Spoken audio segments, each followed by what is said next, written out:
You're listening to The Coach Show with Coach Banks, Coach Swanson, Coach Koslerich, and Coach Doherty on the Coaching Culture and Athletics Radio Broadcast Network.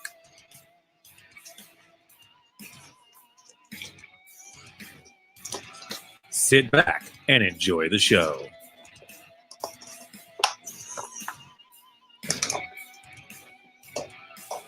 The views and opinions discussed in this podcast are not necessarily the opinion of the host or the Coach Show on the Coaching Culture in Athletics Radio Broadcast Network.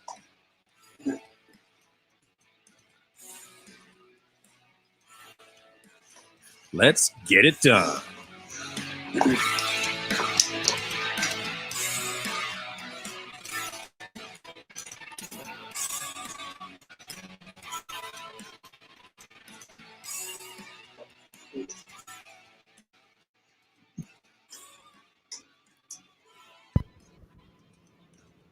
All right, it is Wednesday, February 26th. This is leap year week, man.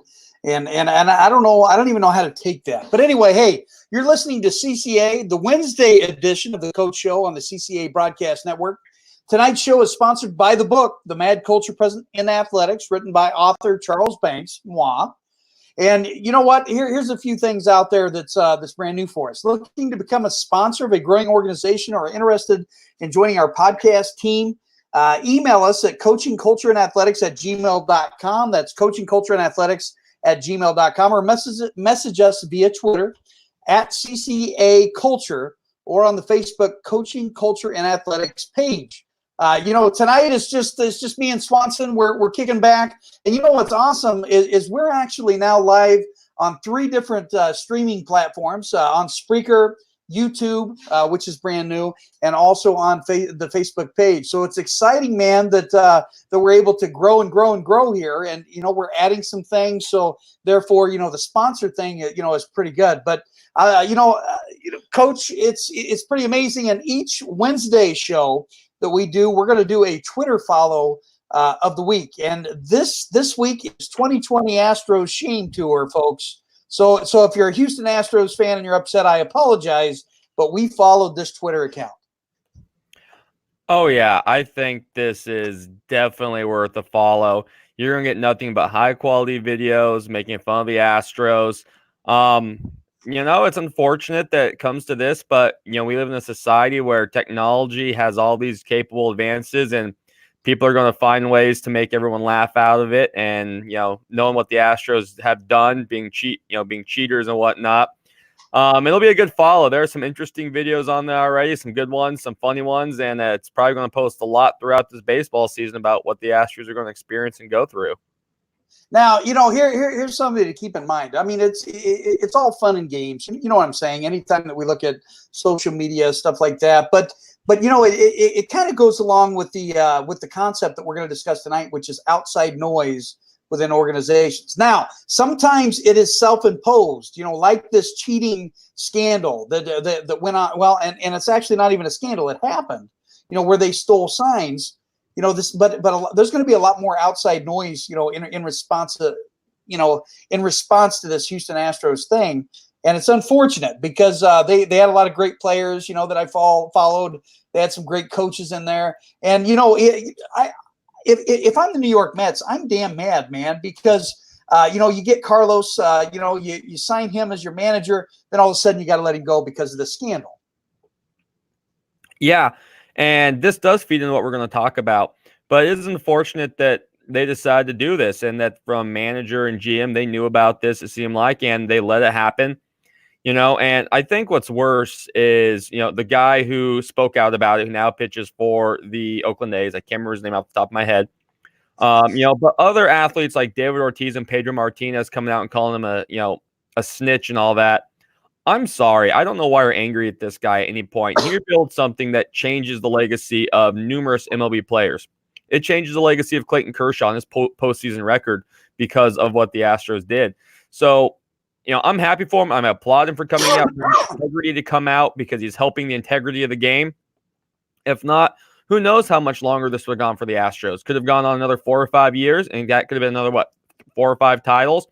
So I think it's great that the guy came out and admitted that, hey, this is what the Astros were doing. it changed the concept of baseball. I think it changed the dynamic and how we view baseball now. So I just think it's great. And the Astros are they're going to get worked over a little bit this year. I think a lot of their guys are going to get kind of tired of being hit by pitches. I expect to see quite a few brawls with the Astros this year. And it is part of the game, but I expect some pretty stiff penalties against the teams that do that against the Astros as well, if they can prove that. But here's just kind of a ramble here. Every team has probably cheated at one point, or another when you talk about science, right? So I would agree with that.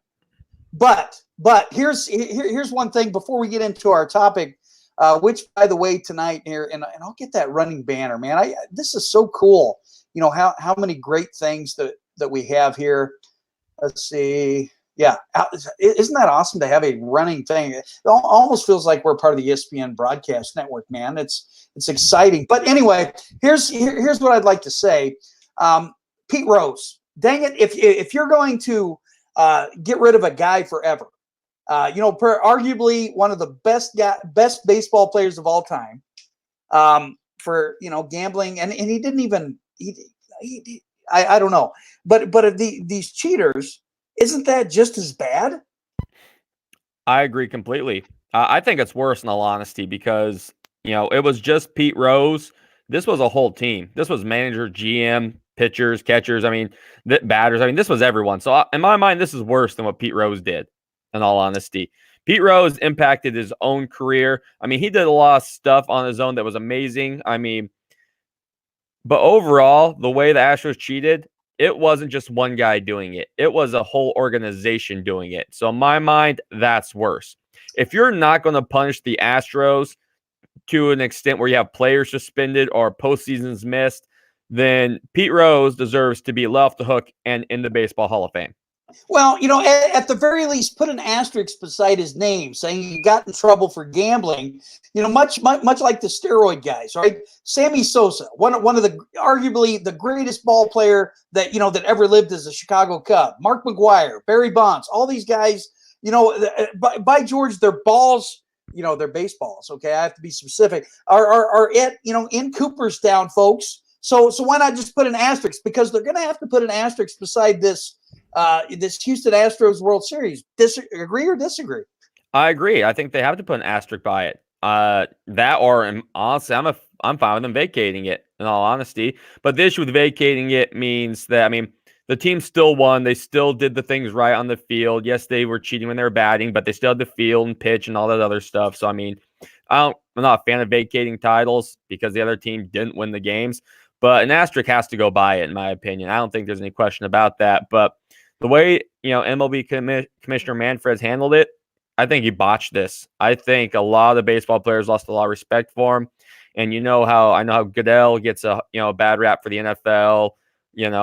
Silver gets one for the NBA sometimes. I think Manfred's taking the cake right now. I think he's got to be the most hated commissioner in all professional sports. Okay, so Manfred said, it's not that big a deal. It's just a garbage ornament. Yeah, I can't believe he said that. The trophy that has the commissioner's name on it, the commissioner's trophy, he says just a piece of metal. And I know he came out and apologized, but if that's how you truly feel in that moment, then why are you even the commissioner of baseball? If you're not trying to uphold the integrity of the game, why are you even there? It makes zero sense to me. He has to do a better job. Yeah, he's definitely not a Bud Selig. No, definitely not. My goodness. But anyway, folks, I apologize for that rant, but definitely follow that Twitter account. I got to make sure that I have it. It's 2020 Astros Shane Tour, and you're going to want to check that out because there's going to be some stuff in there that'll be good and bad and different. I do want to give a shout out tonight because right now at Washington High School in the Class 2A regional final, the number 9 Van Buren County Warriors, 21-3, are battling the number 6 West Branch, 20-3. That has to be a great game, and we'll be following that in our 40-minute segment, folks. But good luck to the Van Buren Warriors. That's pretty exciting. Oh yeah, you always root for your conference teams to go advance, and make to the state tournament teams you play. So good luck to them. Good luck to West Burlington as they play Comanche, in the next couple of days. Good luck to Notre Dame playing Pekin. I'd love to see a lot of Southeast Iowa Super Conference teams make the state tournament. I think it's one of the more, most underrated conferences in the state of Iowa, but there's some good talent down here. Mike Redloff, I got to give him a shout out. He's the assistant coach at the West Burlington ball club, and they're pretty excited. They have a tall task ahead of them with Comanche, though. Oh yeah, that's going to be a tough game. But I called West Burlington upsetting West Branch. West Burlington, the best thing about them is their players have this cocky attitude where they don't care who they're playing. They believe they have a chance to win. And so you never know how that's going to happen. You never know what's going to happen when you get to these, sub-state games. Maybe, Comanche shot's not falling. Who knows? But I think it'll be an interesting game. And I would not be surprised to see West Burlington pull it off and make the state tournament. And also, the upset of the year thus far, and you called that one as well. It was, New London over Waco. And perhaps one of the greatest ball players in the Midwest. He's only a freshman, folks, but he's doggone good. We saw him twice this past year. Oh, yeah, New London. I expected them to beat Waco, and I love Waco. Great coach in Paul Kissel. Great players, very kind, very respectful. But New London has this tradition, and with the Swanson kid and Blaze Porter, who's the freshman, dropping 19 in the fourth quarter, to have him come from behind and win by about 8, I think it was 8. I wasn't surprised. I think this New London team, they started 2 freshmen and they had 2 seniors start. They're going to be tough in the future, but they play well. They play aggressive. And I think, honestly, it took them a while to get gelling together a little bit to play at a high level, but they finished off the end of the season strong. So I can see them possibly winning the next few games and maybe making the state tournament. They're tough. They're definitely tough, when you look at that aspect. But let's talk about our main topic tonight, which is outside noise. I have outside noise culture killers, and what can we do as coaches? And I'm just going to throw this out there. Anytime that there's outside noise in my, from my 20 years experience, anytime that I've experienced outside noise, a lot of times, teams, underachieve. Or it's the jealousy and animosity as far as playing time, those sorts of things. And I'm not just going to say it's just the parents, because it's not. Sometimes it goes into the community, it goes into different various aspects. It also goes against officials, referees, this, that, and the other. And we've definitely opened up a can of worms with tonight's topic, folks. But I think it needs to be stated. Outside noise. Go ahead, Coach. I know you have a ton of crap rolling around in that brain of yours. I agree. I think outside noise is one of the hardest parts about sports anymore at any level. You even get NFL players who are paid to play the game, some of the best athletes in the world, and you have people, blowing up their Twitter account about fantasy football. That's outside noise. Blowing up that they're not playing well, that they're a bum or whatever, which I love the guys who sit on the couch tweeting to NFL players or professional athletes, hey, you're a bum. Why can't you do this? As a guy sitting on the couch, eating pizza and, scratching his belly thinking, man, I could do that. Whatever, but those are professionals. They get paid the big bucks. They can handle it. It's no big deal. Sometimes they retaliate back and say ridiculous things like maybe a Baker Mayfield or whatever. But when you get to the high school level, it's completely different. High school is supposed to be about adversity, handling it, overcoming it, and learning how to become and grow as a person. But before we jump in more, let's define what outside noise is. All right. Because a lot of people always think the outside noise is just, parents. It's not. Outside noise comes from everything. It's parents, it's community members, it's peers, it's friends. It's literally anyone that's not within the team dynamic. So if it's not players or coaches, anything outside of that is outside noise. Would you agree with that? Absolutely. And anytime that you're looking at an organization and you look at the culture, it's defined by every moving aspect that's around, the sport or the activity in general, and, this outside noise can come from inside noise, right? If you look at, big time culture killers are when coaches, don't have each other's backs. Now, I'm not to say that, if anything illegal were to take place, because that's not what we're talking about. We're talking about, being able to handle it. Like if you're talking to parents outside or community members or administrations, you know that you're all on the same page and that you're trying to design a culture of trust, right? I agree completely. And you brought up a great point, is making sure that inside noise stays inside. It's okay for coaches to have disagreements. It's okay for that. It's okay for players to have disagreements. It's okay for players to disagree with coaches and talk to the coaches about it. But the moment that inside noise goes to the outside and players are, telling their parents, well, coach doesn't listen to what I have to say or whatever, or assistants going to, admin, or parents saying, yeah, I don't know why I'm coaching with this guy. He really doesn't know what he's doing.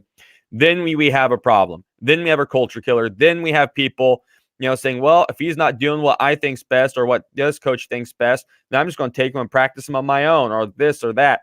That's where it gets messy. So it's really important that you contain the inside noise within your team, within your coaching community, and then you work together to handle the outside noise. Because we brought this up quite a few times this year with our players, is we got to make sure we just get rid of the outside noise. Don't listen to it, because when we go down that path, we go down that road and listen to that outside noise, you're not going to have a successful team or program at any point. If there's one little bit of doubt, okay, and doubt destroys any good team. All right, if there's any little bit of doubt, then at that point, things have to change. It's as simple as that. But how do you fix that? Well, you become a part of a staff where you feel like it's a brotherhood, and not necessarily like you're a yes man within that organization. Agree or disagree? I agree completely. You have a collective goal. As a staff, you have a collective goal. Like, this is what we want to achieve. And it doesn't matter where the ideas come from. I hate the notion that the head coach is the one that has to know everything offensively, defensively, skill-wise, drill-wise, everything. That's not necessarily true. You look at some of the better programs in the state of Iowa. I look at Northland, where it's co-head coaching. They work together. Just because you have the title head coach doesn't mean you're the all-knowing. And one of my mentors said this to me, that when you think you know it all, you know nothing. Because the game's ever changing. There's always new ideas, new ways to do things. So once you and your staff get on the same page, and you know that you have each other's backs and that you have a common goal, like our goal is to develop these young men to handle adversity, to become better every single day, and to make sure that they leave everything they have on the court, win or lose. And if that's our goal, that's what we're trying to do, and we all agree to it, then there shouldn't be any issues going forward. To each one of us, it might look different what that looks like, but that's okay. The success looks different to everyone.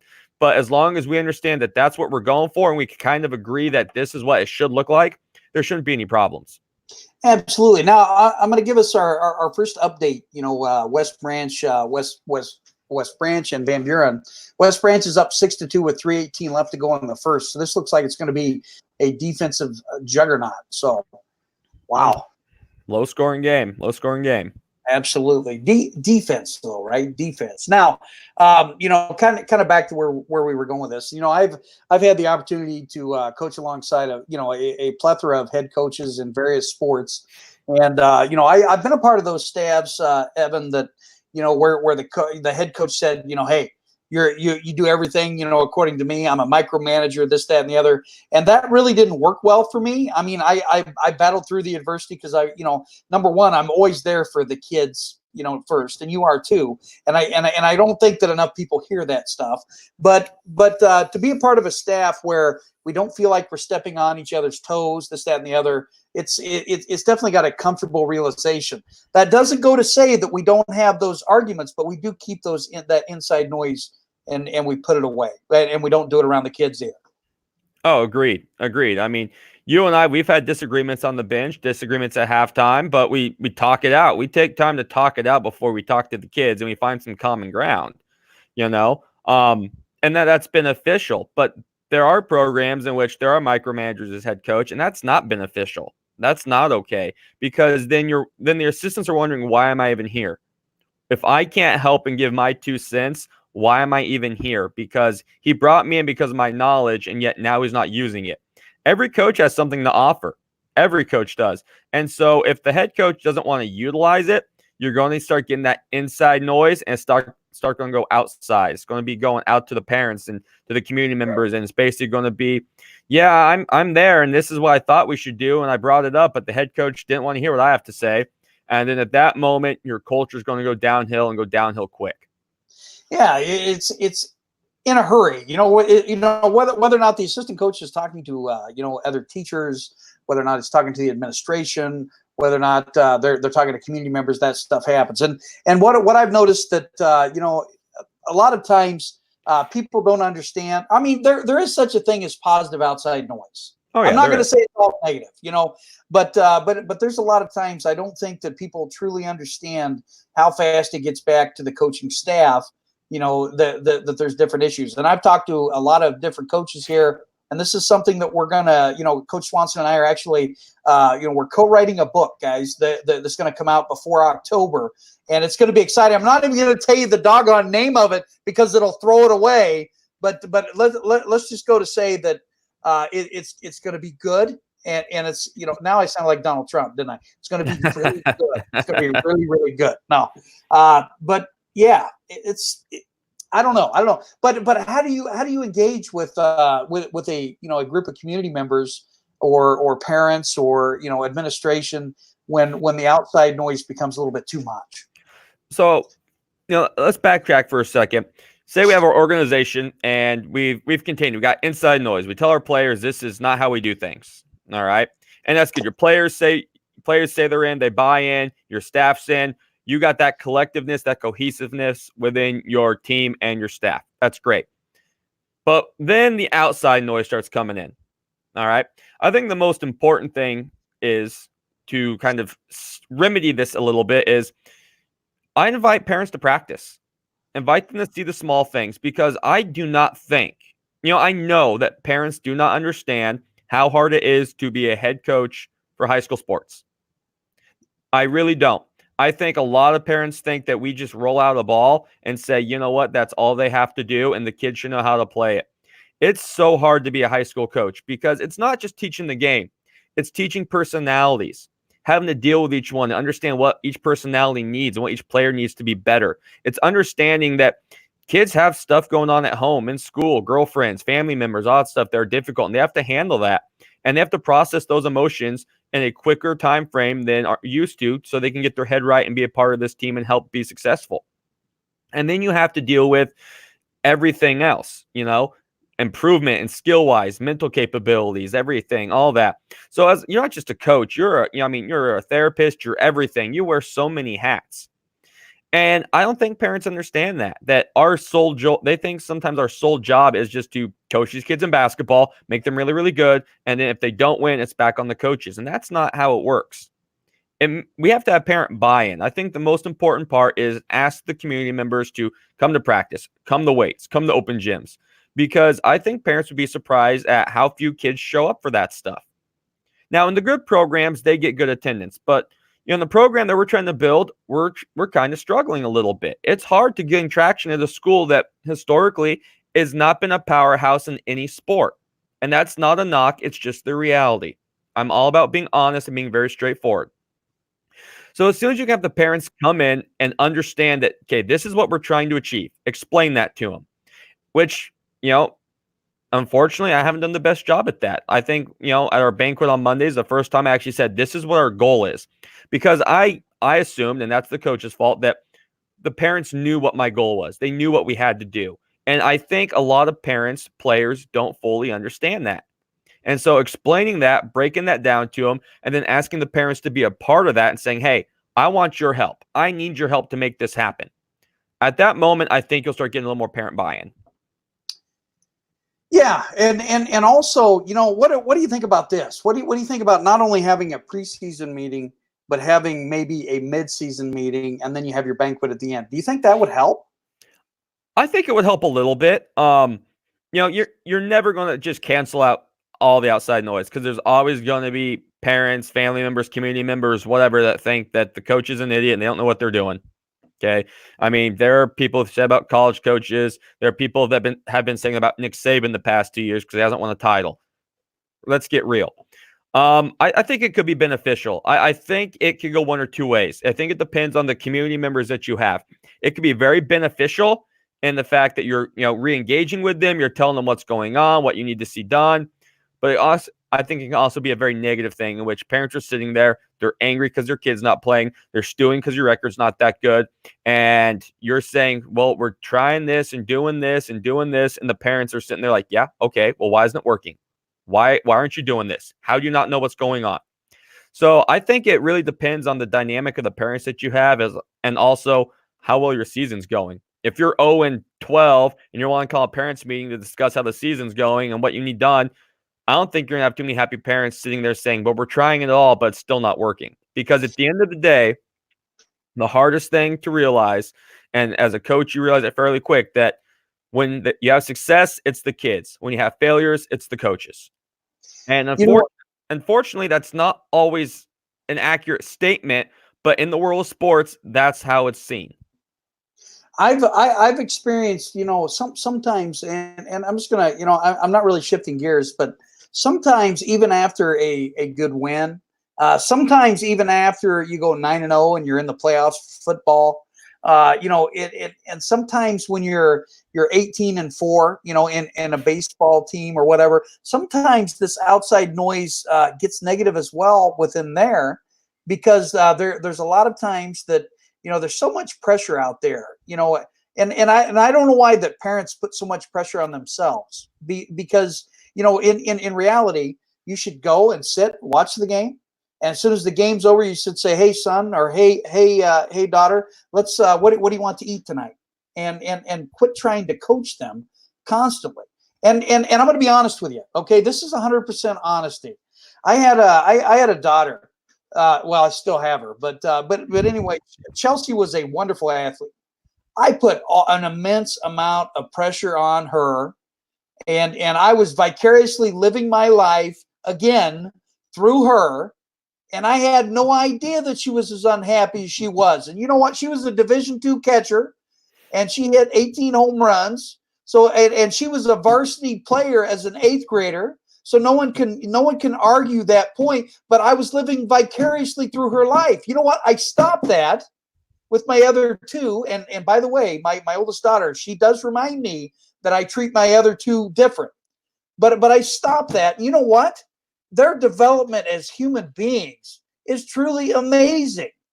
And the ultimately at the end of the day, until a parent, and I say this as a coach and a parent and somebody that's been through it, folks, and until you remove that it's about me out of that kid's life, it's about them. As soon as you do that, then outside noise, poor culture, all that sort of crap will leave, period. And I truly believe that. Oh, yeah, I agree completely. And I think you bring up a great point, is that parents try to live through their kids' athletic careers because theirs weren't that stellar, or they want another crack at it. Or they think that their ability as a player, an athlete, is a reflection of them parenting, which is utterly ridiculous. Okay. Your parenting style has nothing to do at any point with how good a kid's athletic ability is. What does show your parenting style is how polite, hardworking, kind, those are the things that reflect on you as a parent, not how well they can throw a football, hit a baseball, or shoot a basketball. That has zero reflection on any parent whatsoever. And no parent should ever be judged by a kid's athletic ability. But we live in a society now where, oh man, my kid's this, and this. Man, I've pushed them so hard, blah, blah, blah. And then you have this parent next to him thinking, God, did I do enough? Oh, I guess not. I got to push him harder. All right, son, let's do this. Let's do this. You got to do this, and this. It doesn't work that way. Not at all. And the most important thing is the parent cannot want it more than the kid. I think a lot of times anymore, parents want success more than the kids do. And then so the kids don't show up to anything. The kids don't show up to weights or open gyms or anything like that. They don't pick up a baseball or basketball or football till that season. And then they haven't improved. And so the parent's angry. But who are they angry at? They're angry at the coaches because, well, it can't be the kid because I told him he needed to do all this stuff. Even though he didn't, it's still on the coaches. How many times, and I realize you've only been coaching so long, but you went through the athletics ranks here not too long ago. I call you my spring chicken. I'm the old fart, right? but anyway, how many times have you seen, and I've seen it a lot, where the parents push. This girl that's playing 150 softball games a year, or the boy that's playing 100 basketball games a year. Push, and then all of a sudden, by the time that they get to college signing days, and these athletes, by the way, there's been a lot of athletes that I've coached that could have played college athletes, but decided, you know what, I'm just going to go to Iowa. I'm going to enjoy my education. I'm going to enjoy my life because I'm burnt out. Happens all the time. Oh, it does. It's an epidemic. It truly is an epidemic. You have so many parents pushing their kids from kindergarten even. Oh, pick up a basketball, pick up a baseball. Let's do it. Let's do this, and this. And you know what? You're going to have to be good. What kindergartner, first grader, second grader, third grader, even fourth grader has fine enough motor skills to do these things where it's actually going to benefit them? Literally bouncing the ball up and down to the point where it comes back and hits you in the face one time is not going to make them a better athlete. Teach them how to throw 4 feet. It's not going to make them a better baseball player. I mean, we have these unrealistic expectations, but the reason is because everyone thinks that getting to play at the college level is easy. They think they can do it. There are so many kids that think they're college athletes, and I look at them, I'm like, you don't even know what a college athlete looks like. Like, you know them on the court, but you don't know what their workout schedule is like. You don't know that they're getting up at 5 a.m. You don't know that they're going to work in the gym and then going to school and then another workout after. You don't know that. But yet we hear this outside noise from parents saying, oh, they're a college athlete. I know they are. I know they're this, and this. And coaches, I know a lot of coaches go through this. We just look at it, shake our head and say, there's no possible way. Because this outside noise builds players up that they're good enough as is, that they're, the best out there. But if they don't win, it's the coach's fault. And then when that starts happening and the parents start saying that, the players then look at the coach saying, I know I didn't show up to anything, but you're right. You haven't made me better. Well, how can we make you better if you don't show up to stuff? Yeah, it's one of those things where, obviously coaches spend a lot, an absorbent amount of time with student athletes, and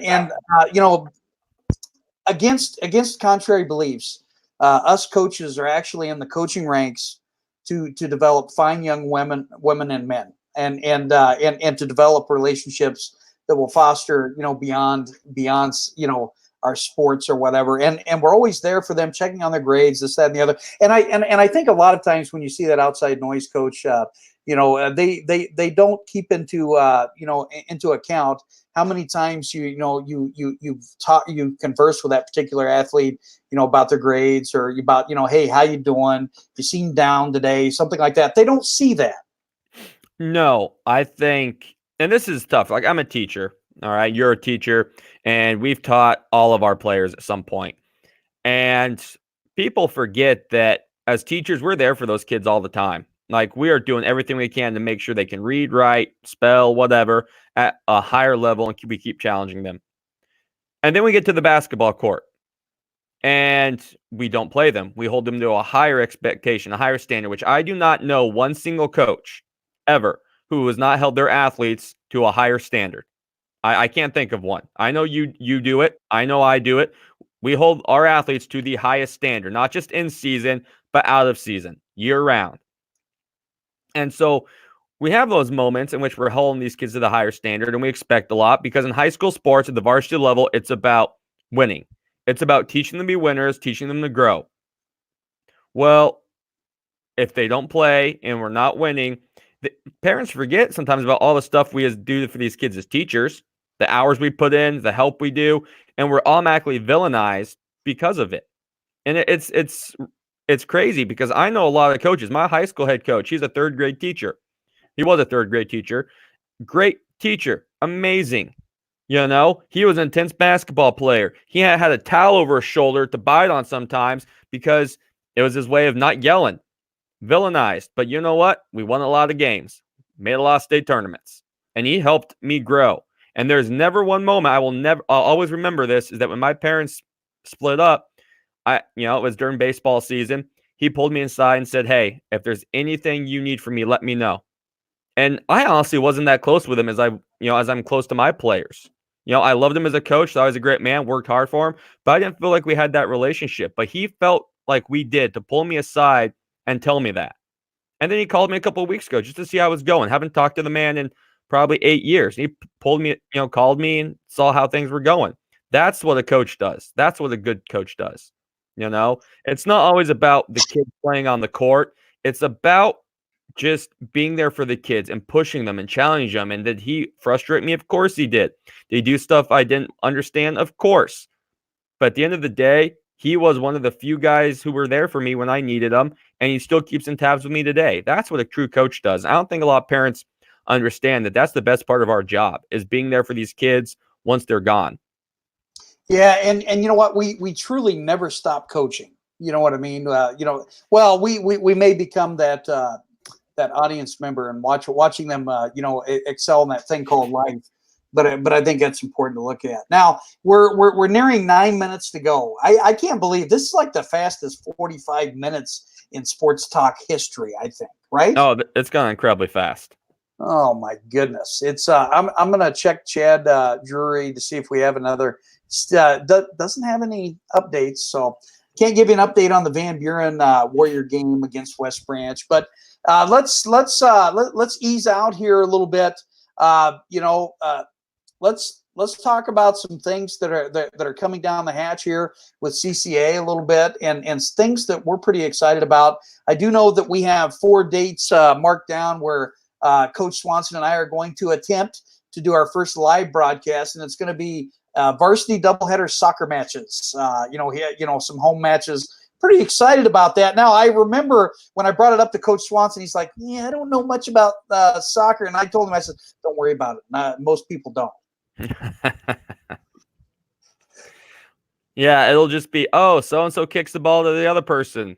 Oh, no, I know offsides, man. Oh, we might call a few holdings, maybe a couple travels. Who knows what happens? Maybe a couple takedowns. We'll see. 2 line passes. Who knows? It's definitely going to be a lot of fun. I do know that Coach Shao is pretty excited about that. To be able to to do that for the community, and we're going to try to do live video. I don't know whether I can't promise anything, but at least you'll be able to hear our lovely voices. With that. With that said, too, I do see a lot of people that are watching the stream. Don't forget to shoot us a shout out. Shoot us a question. We'd like to make this as interactive as possible, because that's truly what CCA is all about.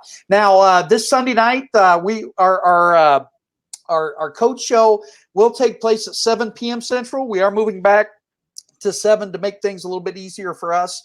We're going to have Chip Baker from the Success Chronicles. And Chip, I warned Chip, Evan, that, hey, man, you're going to get the whole posse, in that interview. So there's going to be like four coaches, going at Chip Baker with the Success Chronicles. It's going to be fun. Oh, it's going to be a great time. I can't wait to talk to him. And I think one thing people need to understand is that when we talk about success, a lot of the traits that make you successful as a coach, make programs successful, are the exact same traits it takes to be successful in business and other endeavors in your life. That's why we love sports so much, is they transfer to all aspects of your life. So I think talking to him and the questions we have, it's going to be eye-opening. It's going to be inspirational. I encourage everyone to listen. Yeah, and we're going to have the best beard in the business. Doherty's got the best beard. I'm sorry, Coach. He's got us both beat. Well, I can't argue with that. It is impressive what he's got going on. I don't have the patience for that. and then the following week, I believe it's March 8th, we're going to have Chris Dewar on, the coach show. It's going to be fun. We'll probably be popping in these Wednesday night, antics, which has been a lot of fun, man. To talk about things like outside noise, to talk about the Twitter follower of the week, right? Stuff like that is fun, man. It's great. Now, last 5 minutes or so, what do you think about this coronavirus? Do you think we should worry? I saw something today, and I thought it was funny, and it said if your history teacher didn't teach you to be wary of your government, then he wasn't a very good teacher. And I think this kind of applies simply because we don't know exactly what's going on. I think it's something that's interesting. I think it's fascinating. I think it's scary. But I think it's something that you can't take too lightly. While people say, oh, it's not that bad, how do we know it's not that bad? You know, you never know what's going on. The Center of Disease Control, when they come out, it makes me a little bit nervous. And then also, if you look at the Olympics that's going to be taking place in Tokyo, I believe that the marathon has been canceled. So I mean, the NBA players are not going to be going over for the summer ball in China. I mean, this thing's pretty serious.